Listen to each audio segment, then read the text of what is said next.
tubaniriza abagalwa abalungi ku programu yaffe eno eya Nomo Media ng'ebeera ebeerawo buli Lwakuna buli Lwakutaano ku YouTube channel yaffe ya Nomo Media. Don't forget to subscribe to YouTube channel of Sham Beats and Nomo Media. So ku programu yaffe eno leero eri sponsored by Sham Beats era nga nzize ne Barrister Timo. Nditelezeza mukwano nzize ne Barrister Timo wano nzize ne gwenkola ne program like programmer star wange gwenkola ne program yange gwenye ndobera nkola ne program yange mujaba mundabanye ebiseera ebisinga njaba ne Don Norman mu program za Facebook mujaba mutulaba naye so tujaba tutalaga ebyalo ebyenjawulo nga tubaleetera abaana abalina ebitone ebyenjawulo abana bamanyi sibyenviiri abana bamanyi okuluka obutiti abana bamanyi okola kofi omulungi nga bamwekolera bonga bali professional mu mirimu gyabwe gy'emikono. So leero gwe mbaleetedde Barrister Timo agenda eyanjulira ababuulire what he does kikyakola n'ebisigadde mu maaso tujja tukibiraba. So Barrister Timo omuntu yenna ali ewabweru oba omuntu yenna atulaba ssaawa zino ku YouTube channel yaffe eya Nomo Media yandiyagadde okumanya Barrister Timo yani and when did you start all this? Abagala abalungi abatulaba ku Nomo Media nine muganda wange Don Norman ne Sham Beats Eric ku kamera n'abasigadde barigani mwebale nnyo ekintu kino. You inspire so many people out there era nga kijja kubeera nga kitambula kisoose kunze kijja kubeera ku bantu abalala bonna naye nze Timo okubeeyanjulira nze bampita Timo erinnya eryange nze Serunjogi Timothy. However much people know me as Barrister Timo of what I'm doing. Naye nga nze nga gwe bwentu nange wenneesanga wano nga sirina kyemmanyi ku kiki Barrister kyabeera oba kofi kyeki naye nga omanyi gye tunoonyezeemu ensimbi tuzza okukagobamu ensanga ate abasajja abangamba Barrister nze Barrister naye simanyi kikitegeeza kuba bw'osoma mu dictionary Barrister kitegeeza omuntu aba yasoma ennyo nze the meaning gye najja nayo kati ntuuka eno ate bangamba Barrister ye muntu abeera nga amanyi okuba ku design kati nembeera so impressed. Omukisa ne gunkwata ne nfuna omulimu nga nkola mu cafe ate nga it's a restaurant kati olw'okuba nti mu entry level yange bampanga waiter kati ate nga abasajja abeeri mu byuma mu mashini ate nga ndaye kintu bakikola nga kikola kinyuma nembeera so inspired kati eri passion ne driving okuba nga njiga ebintu bino ngoyagala olabe kikyakula what is behind the scene.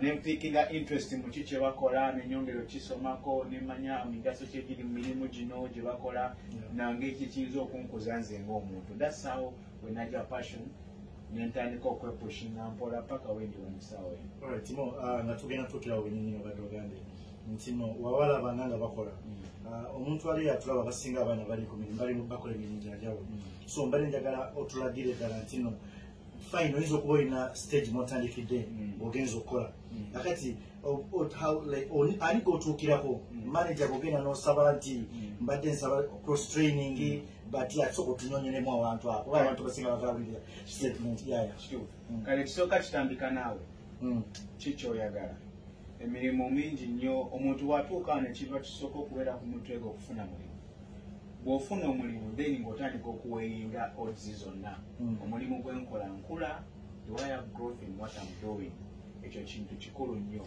kitwale ng'omuntu tugeze okola mu kiyungu osobola otandika ng'oli komi n'ogenda n'ofuuka CDP n'ogenda n'ofuuka chef n'ofuuka ogenda okula kati mwenna abandaba eyo gye muli mubeere nnyo interested emirimu egirimu okukula cause okula ng'omuntu n'ebirooto byo byongera okukola ki okukula kaddasaawo n'omulimu guno bwe guli bw'oguyingira ku junior entry oyingira nga junior barrister with time gy'obeera ng'okikola n'ofuuka senior barrister then n'ofuuka head barrister buno byenjogeramu n'akasente kagenda kakola ki kekubyamu n'emikisa gy'okubeera emitangaawo. So Barrister Timo kyobadde ogezaako tunnyonnyola oba kyobadde ogezaako okunyonnyola omuntu yenna atulaba ssaawa zino ku YouTube channel yaffe eya Nomo Media ogezaako tunnyonnyola nti you didn't study it wabula walina passion ey'okuba nti oyagala okukola ekyo kintu oyagala okukiyiga. 100%. Oh, that's good. So nze nga nze Timo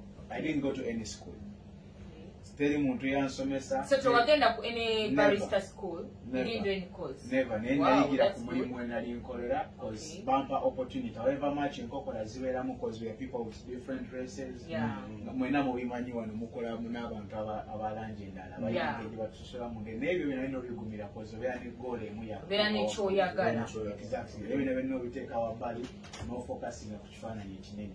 Naye kino kintu tukikoze tukifuuseemu tukifunyemu obukugu bw'amaanyi omanyi guno omulimu guli interesting kisukka kuba nti nkolera akakofo ka caayi nenkakuwa nsobola okukolera akakofo ka caayi nga kaliko olugero oluwanvu olw'okunnyonnyola fe babalista fe abalina engalo ezisembayo okukwata ku mmwanyi mu mikono emingi ennyo emmwanyi mwe ziyita okututuukako okuyagala ku mulimi yazirima ekyaggwe oba e Colombia oba e Brazil paka kugwe akakutteko bwatyo kawa customer engalo zaffe zezisalawo bwenkakwata obubi endabisa emirimu gy'abaliwo nati gyayisi mituufu onfuna bulungi so nina okubanga nkakwatako nga knowledge egasa oba emala okubanga nkajjamu ekyo kikalina okuvaamu nsobole okukawa omuntu appreciate nga emirimu gy'abali abangi gye bajja bakutta ku mmwanyi zino knowledge against nagamba about knowledge knowledge eyo kati fete twagala okutegeera ali eyo atulaba ayagala kufuna knowledge eyo atandika atya kyetaagisa ki tutambuzeemu awo tulabe nawo ayi kati awo onoonyeza omusajja ono atudde wano balisatimu balina okunoonyeza awo onoonyeza ono omusajja atudde wano omwe training omwe buli kimu exactly so mu training oba mu mulimu gwaffe gulimu ebintu bibiri ofuna skill n'ofuna ne knowledge okay naye nga mu byonna kyolina okumanya knowledge yesinga skill okay cause ekintu obanga okirinako amagezi engeri y'okukikola it's just a matter of practice. You understand, to get yourself better. So, Timo, omwana yenna ali eyo atulaba ssaawa zino yandibadde ayagala okumanya akufunya atya ekyokubiri bino ebintu bya barista byangu kubanga gugambye tiwasoma ate abaana abasinga bandyagadde okujja okusoma nani ne barista Timo. So omwana eyo yenna ali eyo atulaba ssaawa zino yandiyagadde okujja okusoma naawe barista Timo byangu bizibu bikalubamu kubanga tubeera n'okutya okwenjawulo so yandikoze ati kati mu kyobuuza kirimu ebibuuzo bibiri akola atya okutandika okusoma byangu si bizibu ebibuuzo bibiri ekisooka byangu si bizibu passion kwagala nange nekugambye nakirabanga nenkyagala nengumira exactly nengumira okubisoomozebwa okwo kwonna nenesindiikiriza nze omusajja yasooka okumpa omukisa okukwata ku makini yaŋŋamba genda osome bw'onookoma wano ku wiikendi ngenda kukubuuza ebibuuzo 10 bw'obiddamu nankuwa mashini yange yes bwenakomawo cause omuntu bw'akuwa task weepushinga ogenda cause bino binanana betusoma nange byenja okusomesa information yonena gyeri mu nsi osobola okugyenoonyeza gwe ng'omuntu that's what olina guidance kuki kyonoona coffee ngenda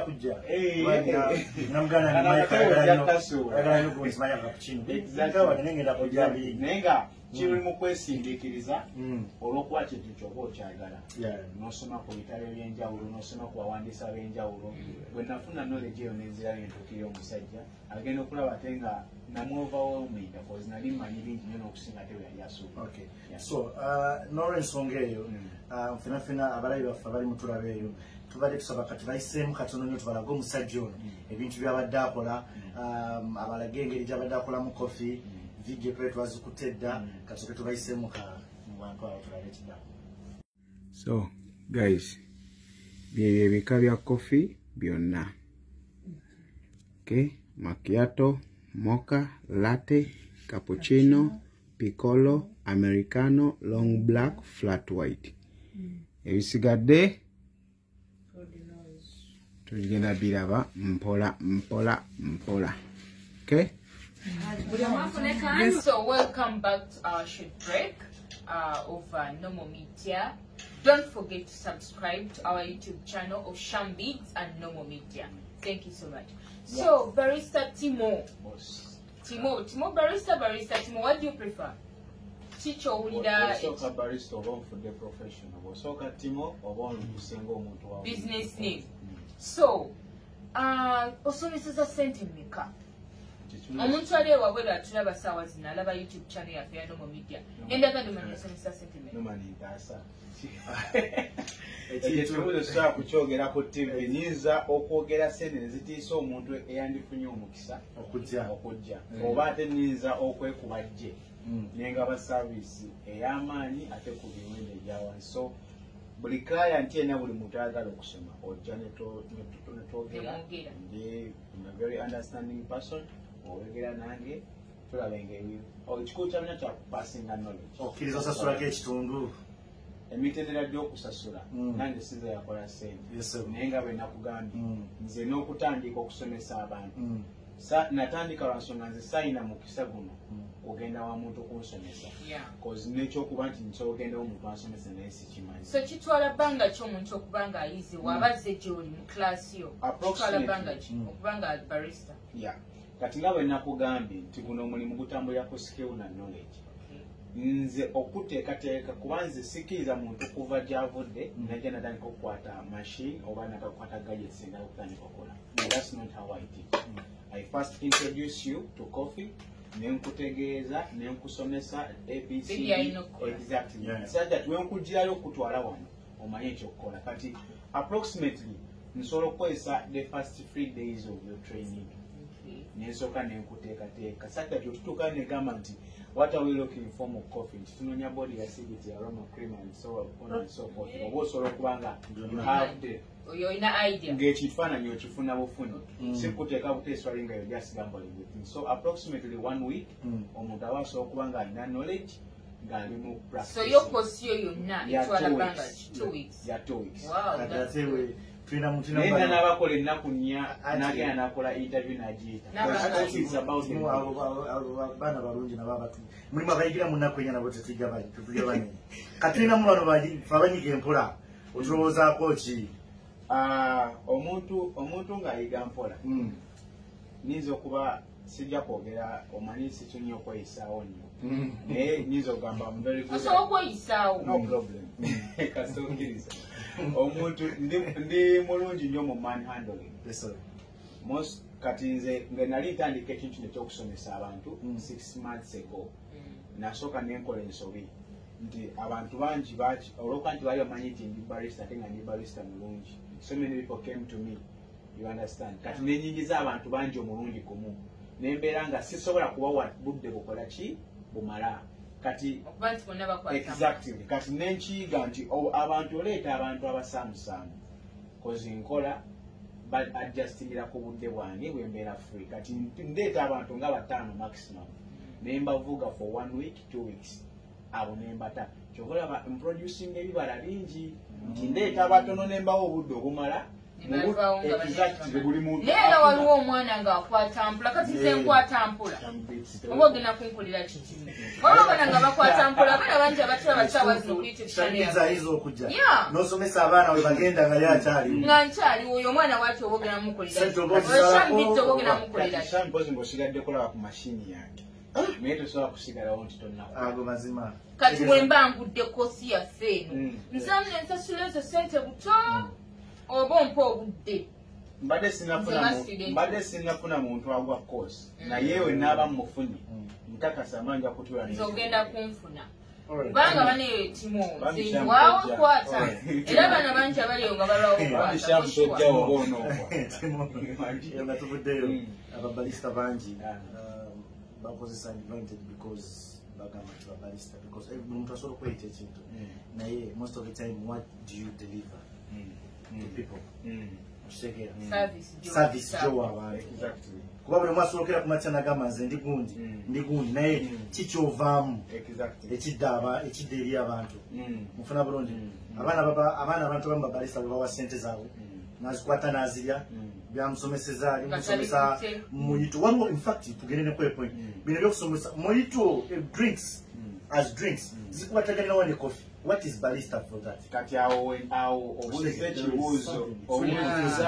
ekibuuzo ekisingira ddala okuba ekyamaanyi nze nayingira ekintu kino lwasonga nalaba abantu bangi nga bakigambulingiramu eyo gye tubeera abantu bangi bajja okunoonya emirimu n'omutuusa awo n'omubuuza abcd nga talina kyamanyi just because gye yagenda okusoma bafokasinga ku bintu ebiri away from coffee.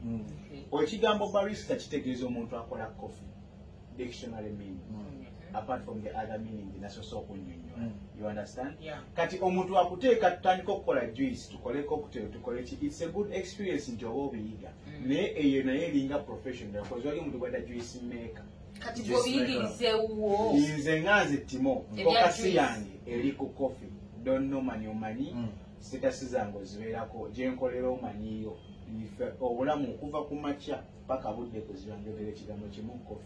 Kati barista Timo omwana erinaali yatulaba ssaawa zino eyandiyagadde okusoma both things nga yandiyagadde osoma about coffee about juice because fe abamu omanyi emirimu gyawano wetuli tugenda ne tusaba emirimu ne bagamba I'm a barista.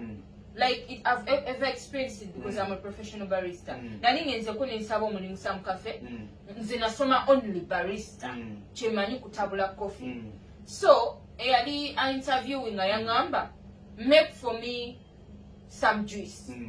Okitegeera. Nangamba want mojito. Nenga simanyi obatandika mukola. Sabisomako. Kanchugambe natonna bakumalayo. Kuba ojja kumalayo shami obuzebuze abantu. Yes sir. Omusajja akaseera kijja mu kamati nkolerayo juice ne mojito. That's a commercial show. Ekyo wadde okimanyi. Kati ffe mu speciality coffee. Netubeera nga tukola mmeri tesobola kwerako bika bya juice ebeeralina lwansonga ffe focus yaffe erina kusigala ku mwani. You understand? Kati nze nsomesa speciality coffee. Okay? Omuntu yenna yenna ayagala okwadjustinga okumanya ku juices, mojito, milkshakes. This is information gye nsobola okutuula nolaba mwetudde wano mu dakiika 2 okuva wano ng'omanyi okukola ebika bya milkshake ku ekisooka. Omuntu bakugamba nti nno njagala vanilla milkshake aba ategeeza vanilla na ice cream. Aba ategeeza vanilla ice cream na mata.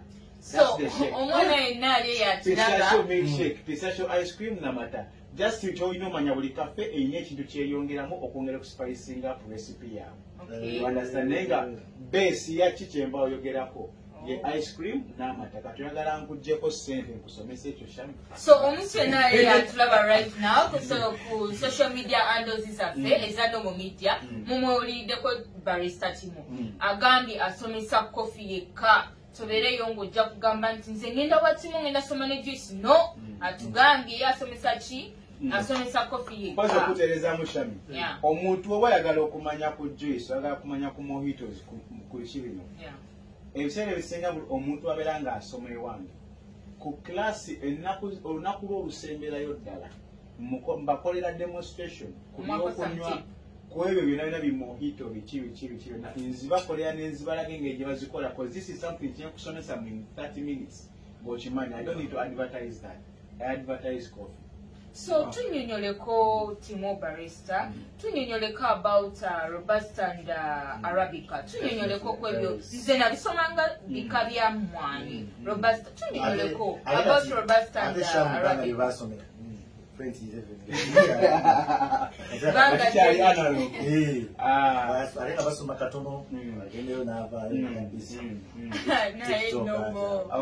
Mpozi okutereezaamu katono nnyo. Robusta ne Arabica ezo abantu baziyitanga bika bya mwani. These are coffee varieties. Munaife babitusomesanga bika bya mwani. Okumanya kukola ki? Kusiŋŋana. Kweyongera. Nange nali sikimanyi. Naye olw'okuba nali interested okwongera okukimanya kyobala kati nkimanyi. Okay? Ekiyitibwa coffee variety bakwata subspecies oba emiti egy'emmwanyi egy'enjawulo ne bagigattagatta okufunamu omuti ogwa omuti gumu. Arabica nayo subspecies eyo coffee variety era Arabica wa bika bingi ofuna bulungi. Kitegeeza bakwata emiti egy'enjawulo ne bagenda coffee varieties nyingi waliwo zibobon zigeisha zikatula nyingi nnyo Santa Lucia tosobola kuzimalayo. Naye wadde nga Robusta ne Arabica zisinga okubeera popular mu nsi yonna kuba Arabica eri 70% ku katale k'ensi yonna. Kitegeeza yesinga okukozesebwa lwansonga eri rich in sugars ate eri sweet. So kwa bana bo obo basomesa okozesa coffee kikaki. Nze coffee gwe nkozesa mujja cross yaffe gyetukolera. So abantu mbaleetera ddala emmwanyi zennyini pure Arabica beans zetukozesa kozaffe tuleeta emmwanyi okuva e Colombia, Brazil, Rwanda, Ethiopia, Uganda, Honduras, tuleeta emmwanyi okuva mu. So abaana zibakulerako experience. Era waffe tuyiwa coffee. Oba tetusomera na ku sabbuuni nga wempulira ewala. Nze nasomera ku sabbuuni wano wati. Ng'otabula sabbuuni gw'okosanga amata. Tubiwulire eyo. Muneevudde twafuna chance kusomera ku coffee twakozesa ku sabbuuni. mulimba. Nati kati No, tolowooza ebirala. Tolowooza ebirala. Sabuni taba kuna. Oni tolowooza something else. Manyi where you're driving to. Amba mukozesa mu coffee. Alright, Timo, twagala manya. Emirimu ebiseera ebisinga bagamba nti no barista emirimu gibaawo very fast. Era buli asomye barista alina emikisa 10 aba alina okufuna omulimu. Alina emikisa 8 ku 10 okufuna. Okay, 8 ku 10 okufuna omulimu. Ezo statistics si zange. Alright. Uliriza. Omuntu wali eyo ali e Kampala awulira ayagala kujja asomebwa barista. Abaana bano obeera basomesa olina mu kiri kyobagamba nti no after you guys mbomba muzokola training one mugende munoonye emirimu oba mugendeko wano oba nobasuna gaggo muno bagamba gundi agaba biki ekikulu kyanga gwe. Ngenda ko driving a point yange wenti. First of all, emirimu gya barista gibeera available ku market ku buy oba mu ensonga mu speciality wave tuli mu wave ya kusatu. Simanyi wale bakimanyi tuli mu wave ya kusatu ya speciality. Kachobora mu UAE abantu bangi bagulawo coffee shops nyingi. Coffee are so profitable. Sisobola kugenda mu dynamics na calculations engeri coffee yafuna nekyo ino mu like yelinga business etambula nyenye. Kachobora buli afuna maka center agulawo coffee shop. You understand? That's why emirimu eba gikola ki gibeerawo. Okudda ku point don't know man jawoziza. Nze nganze the city agent wa mirimu. Okay? Sigaba mirimu. However much nina connections nyingi lwansonga manya abantu bangi abali mu kintu kimu oba ba agents abeera n'emirimu gino ng'ejange era buli wiiki soofuna abantu nga bana abajja mu inbox yange timulinayo omwana amaze gofuna like ba graduates. Yeah, naye era kino nkyogera live on camera. Nze omuyizi ne wowe osomedde wange bw'oba tewayizi oba nga tewataddeyo mutima kuyiga kukujjamu nze kyempulira nti kyekino kyenjagala. I cannot recommend you anywhere, sorry. I recommend someone ng'asomye ng'ayiga. That's why I deal with only serious students. Nze wange n'omuntu atuuka leeti nkuba. No, tewandikobye omuntu ali eyatulaga. No, leave along okuba nti atuse leeti. Waliwo bakwate empola. Wuliriza Sham. Abantu balina okuyiga okuwa respect ssente zaabwe. Bw'okwata sente n'ozireeta ng'olina service. Soberanga kanshinga. Teekayo omutima. You understand? Nange pride yange eva mu kuba nti nkusomeseza n'ogera n'ofuna omulimu. You don't know how happy I feel. All right. Thank you so much for everything you have said to us. Twalabye enguzi ne machine ng'obadde okanakalayo. Kati kono badde okalesi. Okola kati ya soko tu. So, engeri ekintu twashootingidde waka ewali machines ezisinga nagadde mbaleetereyo kamashini kano akatono kali semi automatic. Eyo machine gye bayita ki? Eno bagiyita WPM Pro. Pro? Yeah. Kati oli abayagala ogigulira omusente nga mmeka? So tambula nayo mu nsawo. So tambula nayo mu nsawo. Eriwa? Eyo. Timo, oba munyazi. Timo tutwala enkola. Kedibiki? Ogambye keddibi 2 Pro. Tubiveyo ndono. Tuvuddeyo. Naye nga like erina njawulo ki ku machines endala kubanga mpulira tulinayo machine nga manual ya tulinayo machine ez'enjawulo nga manual ekyekirala manual automatic semi automatic. So izo machines zirina njawulo ki zikola biki? Machine zonna kebeera ya mu speciality oba commercial zirina ne features ezimu enkolesayo yekola ki yekyuka. You understand? Buli machine ebeera ne group extractinga coffee ebeera ne steam water ebeera ne boilers ebeera n'ekintu buli kimu nga olaba features ziri ku machine eyo ne woligenda Italy machine oyigisanga eriko ebintu bino eyinza okuba nga nnenemu oba nga ne langi ndala. So obadde oyagala tulageeko ku machine. I think oyagala oyagala kunywa ka coffee. I think that will be a segment after the show. After the show. Okay. Okay, no issue. No problem. Timo, tube twagala kumanya. Ali akulaba kati osebisinga abasajja abamufe tuli basajja bafumbo tuba twagala weza bakyala bafe oli mufumbo osobola omuwandulinga bulungi n'akola. Kibuuzo kimubuulize ddala oli mufumbo. Oli mufumbo. Olabe nagambye Sham mbadde ngajja. No mumijja oli mufumbo. Nze musajja mufumbo. Omusajja mufumbo. Oli proud oli mufumbo. Ate gwe Sham. Nze.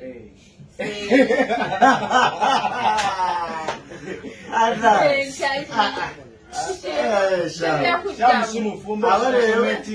mufumbo osobola omukwasaganya essaawa yonna talina buzibu. No, kamba nnyonnyole. Yes, yeah. Tosobola kukola conclusion ya my personal life n'ogamba mushamu si mufumbo. Ate nga toyogera oli mufumbo oba nedda? No, noonya eyo wanabeerayo nga zze. Uli ebiri akaliwa nete kalina buzibu. Wanabeerayo nga zze ekiseera ekituufu enjala tujagenda mu maaso. Kubanga nawe tososebera mukakafu ku kyoli. Nze Timo, nedda nnyabo. Oli mufumbo Timo? Ndi mufumbo kabisa. Kabisa wama. Nga mwoyo yangu ebintu. So Timo, bino ebintu by'emirimu bino.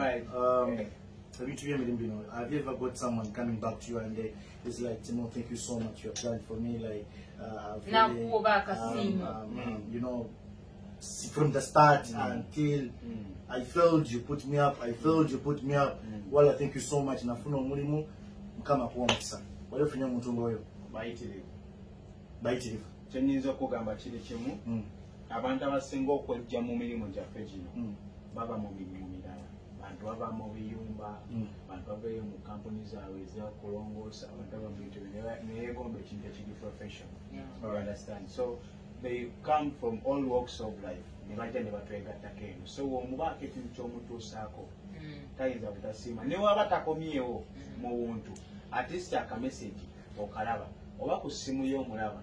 Kati Timo kyembadde njagala okubuuza nga tunamaliza eno programu yaffe. Abaana like wemba nfunye omulimu oba ng'onfunidde omulimu nsaba komishoni omwana yenna ali yanjagadde omwana nsaba komishoni oba tonsaba like komishoni kitegeeza akasente onsaba y'akasente aka connection oba nze nga Timo sobola kusaba sente nakuba mulimu lwaki toyagala sente ndi mugagga ku mutima kyogamba abalala babarista bali ewabweru abatulaba ssaawa zino tugenda batuukako muli baavu yababuuza naye nze nga kubanga nga basaba komishoni ng'akusaba ku ki omulimu si gugwe Ate amusaba Abannayuganda awo fenna yetufiiridde kuba omuyindi waba alina waakola nga baagalawo omukozi waleeta muyindi muni ago mazima. naye ate nze okuleeta ate si bagugaba naye ng'ompaddeyo kasente gyali eyo muba mwogere gyali eyo yampisaako sabo yampisaako omulimu olw'okuba muze Shambit kakawala keeraganya ku TikTok saakawa mulimu oshuwa omukyala baamuma omulimu kyamusa TikTok. So bannayuganda, let's cooperate. Twagalane tubeera n'okwagala ku mutima n'okwagaliza. There is no reason lwaki oyisa ku munnayuganda muno n'ogamba at least kangambe kampani yange nti sirabye baana olw'okuba omwana alemereddwa okuwa sente zoyagala oba alemereddwa okuwa commission kayagala biki bye basaba ayinza okuddawo nagamba kati nina sente ziba nga zibuze mumpe ku ttaka lyewamu netujjako munange nti teyansaba nakasente teyansaba n'ebyo awenzize yagamba kugambya oyo gwokonekitinzeko eshambit akakaala ka TikTok nedda from nowhere sina kinali mukoze no bana just batubulinga balista nomba kamba bumanyo namo nedda mukwano kale gye bali aba tiktokers abefuula abakali ayino ensonga nga tubudde Timo weraga tubadde kusaba simanyi twasaba Timo. So nga tumaliza show yaffe eno eya Normal Media. Don't forget to subscribe. Just go and tap on the bell. Don't forget to swala bela n'okwagaliza. Just don't forget to subscribe and share our videos. And so yes, as well, share as much as you can. The more you share, the more you get knowledge. And this program tugenda kuba nti no njagala buli sharing oyige okitegeera oviewinge olabe nti ekintu kikola bwe kiti ate nawe obeera ng'eyo ng'olina omulimu olabira ddala you want to share knowledge yogera naffe tujja kuba tujja tukyazeko wano ku Nomo Media just call us ngana ekyo genda maaso mpozi nze abanjagadde okujja ewaffe Timo Barrister Timo Academy osobola okusanga wano ku Fridge Mural tukyali awo tukyali in a very simple space naye nga tulina plans ez'okuspandinga lwakuba bintu bya Dubai nga obimanyi bibeera byakukwata mpola step by step bw'oyanguwa ennyo otomera so kyenyinza okugamba kimu yo guarantee tojja kufuna results because ojja kufuna kyoyagala 100% because we pride ourselves okuba ntufulumya abantu bangi ne bagenda ne bakimakinga that's why mukulu wange asobola okunnoonya nandibadde situdde wano senga kyenkola mba sikikola ki sikyekakasa so you come emabega wa faaza awo mu Fridge Mural wetusangibwa ebyebisale osobola kuyogera ku mpewo nga wenakuwadde ensonga zange osobola okujja ne twogera in any way kyolina omwana tujja kukkiriziganya kyolina okumanya ojja kufuna kyoyagala kama kuteremu omukisa mujja na kunywa kofi obwere obakoledde munywa wembanga zokola kofi okuja n'akadomola kange kubanga tuba tetukozesa sabbuuni ng'abedda ffe twakozesa sabbuuni sabbuuni kituufu ganoonya bakola sabbuuni Kampala wonna amasomero agasomesa kofi si Kampala wonna Dubai wonna abasinga wiiki esooka ogitrainingisa sabbuuni naye watimo tebakosa sabbuuni kokola gwonywa ab'obuliwo kokola ke basika nga bakuwulya kano kabuzeemu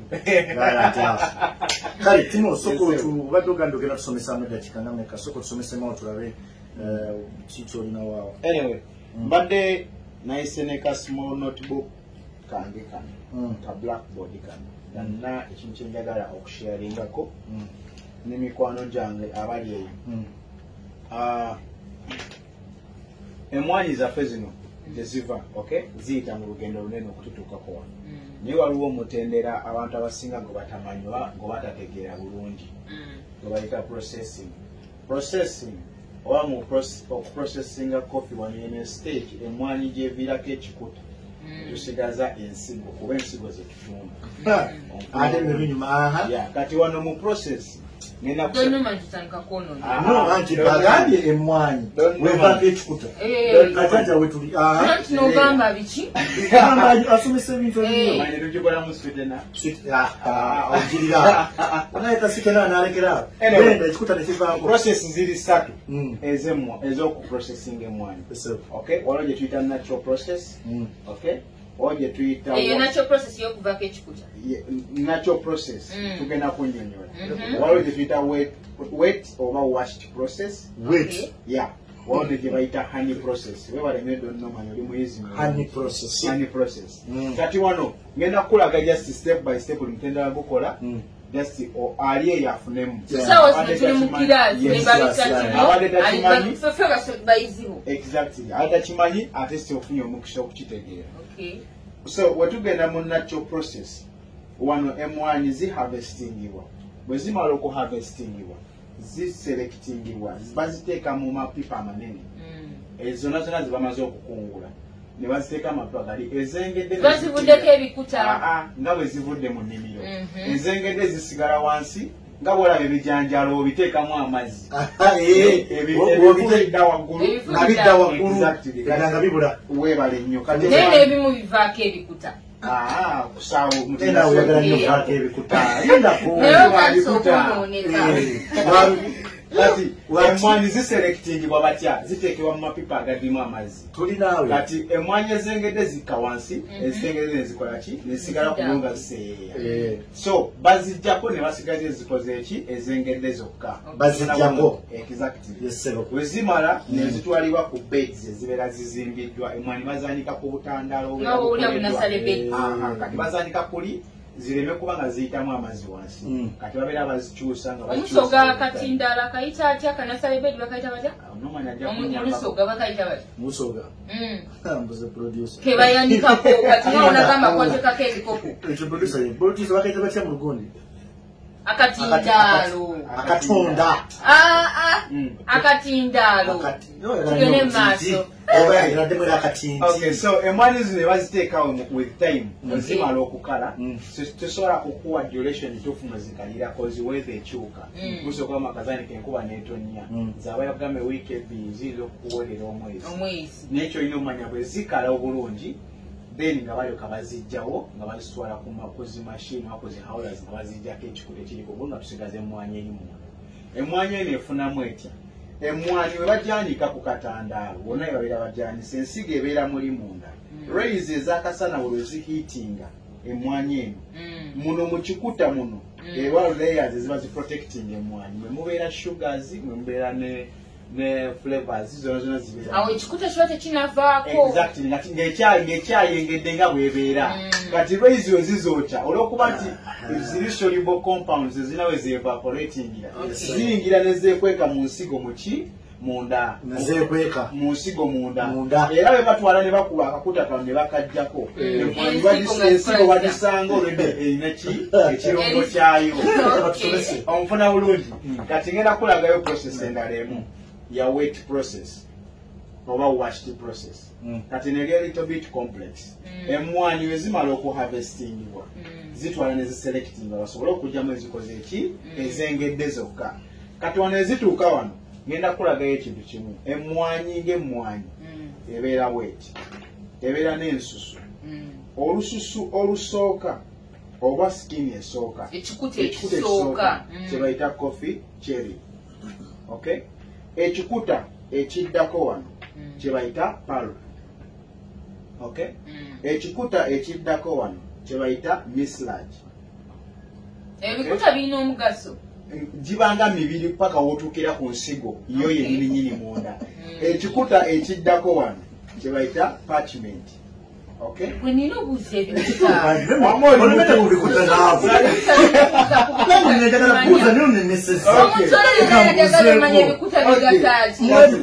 kale oluubi oluddako lwebayita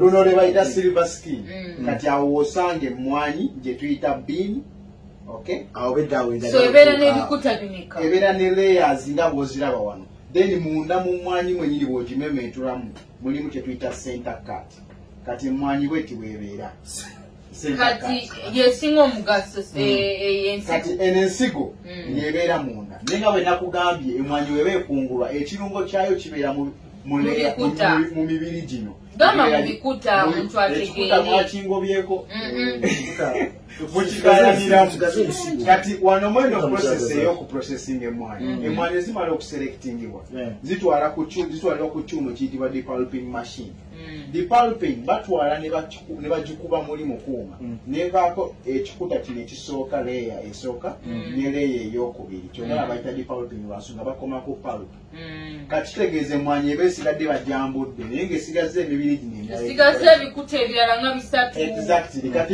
mu kino ekikuta ekirala mwe tusanga sugars muno mu mucilage era ebeera eseereraseerera olw'okuba kikuta kyoweewa okiggyeko abadonnoman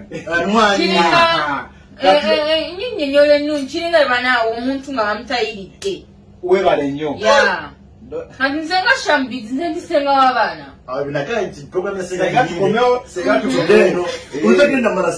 kati olw'okuba ekikuta embiri baba bagiggyeko tusigala kuleyene mutayire abaana tobeera disorganize mu kibiina nja kukubuuka kati wano etumala wano ng'emmwanyi bazikwata baziteeka mu bipipa oba mu bifo ebibeera ebizimbe kati wano ebeegeze mu process gyebayita fermentation emmwanyi ziteekebwa muli ne zinnyikibwa bwe zinnyikibwa zibeeramu ebiseera ebisinga for 48 hours oba 72 hours kati emmwanyi eri olw'okuba nti nno emmwanyi eba eyanikiddwa mu mapipa ng'ate bagisumuddeko ekikuta okay wabeeramu ebintu bibiri ebigenda mu maaso epipa eno ebeeramu amazzi kitegeeza oluubi luno oba ekikuta olubadde luseerera lululizinga sugars oba emmwanyi ekikuta ekiba kigikwatidde kivaamu sugars ne flavors nezemixinga muki mumwanyi kitalinga bononyika ebijanjalo genda okudda ku makya amazzi gaba gakyusa onfuna bulungi kati bwe kibiyingira olwokuba nti nno ziri mu mazzi zinyikira ekikuta nekitandika okweyasa bwe kyeyasa ensigo eri munda ate yo netandika okunywa ku mazzi gano agali mu pipa kati ebintu bibiri ekikuta kyeyasizza ate yensigo munda eri mukola ki mukunywa kati awo ensigo eri munda ate weefunira ku flavors eziri ku already ziba ziri muki mu mazzi muno mu mbundi kati emmwanyi egenda okuvaamu ng'erina clean erina balanced acidity ng'erina floating notes eziri balanced n'ebintu ebisigadde mu maaso okay bale nsaba nkomaawo so yenna ale yatulaba ku YouTube channel yaffe ya little bit complex naye nga temwerabira subscribing so otusomeseza ku bikuta nanyogadde okubuuza okyalina ekikuta gwe nga gwe olutayire kamukamba ekikuta bannange mbadde nsaba nabo media olutayire nedda tugenda kukola shendala yakojja nisenga otenali ewabo byanjagala okuba togende nnyo ku bikuta ekikuta ebakisuula bamala okukiddako babikaza nebabikolamu mukazi ebikuta byamu babikaza nebabikolamu ekyokulya kiyitibwa kasikala oyo nali ku nsonga ndi ku nsonga donomani ekikuta senga nawe tuleke wama oyo bakaza ebikuta nga babikolamu kasikala soda so nebyafe tubikaza anyway guys, thank you for supporting us, thank you for loving us. Don't forget to subscribe Nomo Media, don't forget to subscribe Shambids. Muti following TikTok pages zaffe Shambids, mugende mu following abantu bonna. Whenever you follow someone, that means you're supporting, you're giving a support on someone's life. So temwerabira supporting, temwerabira sharing videos zaffe, viewing. Another thing banange muwome, you sweeten mukoze sweeten abatabo nabali eyoze Shambids ntunda obutiti mujje mwambale ku butiti mujje mukose kusweeten mutayita ningeko senga so thank you so much. Senga kwa ya dia basenga mukome jabira mneriga